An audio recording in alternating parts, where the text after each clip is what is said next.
मसीह के अज़ीम जलील नाम में आपकी सलामती हो। मेरा नाम पादरी प्रोफेसर टोनी विलियम है। हमारे यूट्यूब के घराने के एक फ़र्द ने मुझसे पूछा कि निजात याफ्ता होने में और निजात पजीर होने में क्या फ़र्क है। पहली तो बात ये है कि निजात याफ्ता जो लफ्ज़ है वो किताब मुक़द्दस में मौजूद ही नहीं। एक और शख्स ने मुझे एक दिन फ़ोन किया और उसने कहा जी कि क्या हमें निजात याफ्ता के पाँव धोने चाहिए या गैर निजात याफ्ता के भी पाँव धो लेने चाहिए। तो मैंने उनसे टेलीफोन पे ये सवाल किया कि आप मुझे बताएं कि निजात याफ्ता की इस्तिलाह किताब मुक़द्दस में कहाँ पर लिखी है। तो उसने काफ़ी देर तलाश किया, लेकिन उसने फिर मुझे दोबारा फ़ोन नहीं किया, क्योंकि निजात याफ्ता की इस्तिलाह जो है वो हमने अपनी तरफ से ही इस्तेमाल करना शुरू कर दी है और अपनी तरफ से एक हद फासल खींच दी है कि ये निजात याफ्ता है और ये गैर निजात याफ्ता है। पहली बात है कि ये इस्तिलाह जो है इसको इस्तेमाल करना, दूसरों को गैर निजात याफ्ता कहना, दूसरों को कमतर समझना, मेरे मुताबिक ये बिल्कुल गलत तस्वुर है जिसको हम इस्तेमाल कर रहे हैं पिछले बहुत से सालों से, और एक दूसरे को निजात याफ्ता और गैर निजात याफ्ता की कैटेगरी में हम खुद ही शामिल करते जा रहे हैं। अब हम आते हैं अपने असल सवाल की तरफ।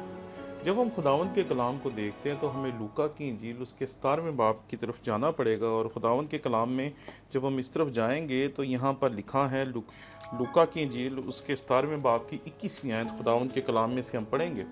यहाँ पर लिखा है, और लोग ये ना कहेंगे कि यहाँ है या वहाँ है, क्योंकि देखो खुदा की बादशाही तुम्हारे दरमियान है। और अगर आप यूनानी के और ज़्यादा करीब जाना चाहते हैं तो इसका तर्जुमा ये भी हो सकता है कि खुदा की बादशाही तुम्हारे अंदर है।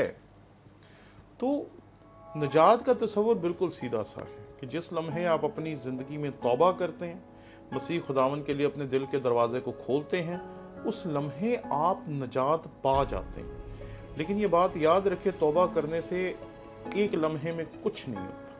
हम समझते हैं कि जिस दिन तौबा करेंगे सब कुछ बदल जाएगा, कुछ नहीं बदलता।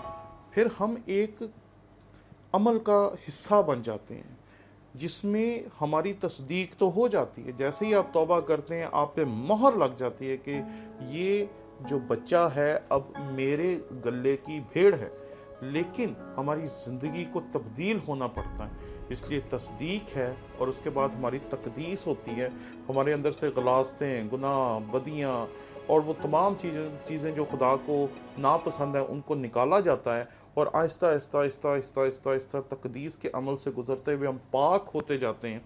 और जब मसीह खुदावन की दूसरी आमद होगी और हम हमेशा की बादशाहत में दाखिल होंगे तो फिर हम नजात पा जाएंगे। उसको तजल्ली कहते हैं। इसलिए ये 3 स्टेप हैं। जब आप तौबा करते हैं तो आपकी तस्दीक हो जाती है, उसके बाद एक अमल शुरू हो जाता है हमारी ज़िंदगी में जिसमें झूठ, बदियाँ, बदकारियाँ, गुनाहों को हम छोड़ते छोड़ते छोड़ते छोड़ते खुदावंद की मर्ज़ी के मुताबिक बनते जाते हैं, और फिर एक वक्त आता है कि मसीह में सो जाते हैं। जब मसीह खुदावंद की दूसरी आमद होगी तो फिर हम उसकी तजल्ली देखेंगे, और तजल्ली जब होगी तो फिर हम खुदावंद के साथ हमेशा की बादशाहत में दाखिल हो जाएंगे।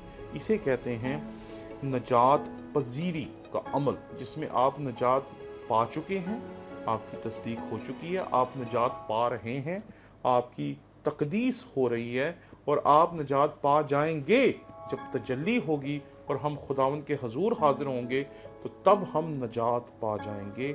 ये अमल हैं जिससे गुजरने के बाद हम हमेशा की ज़िंदगी में दाखिल होंगे। शुक्रिया।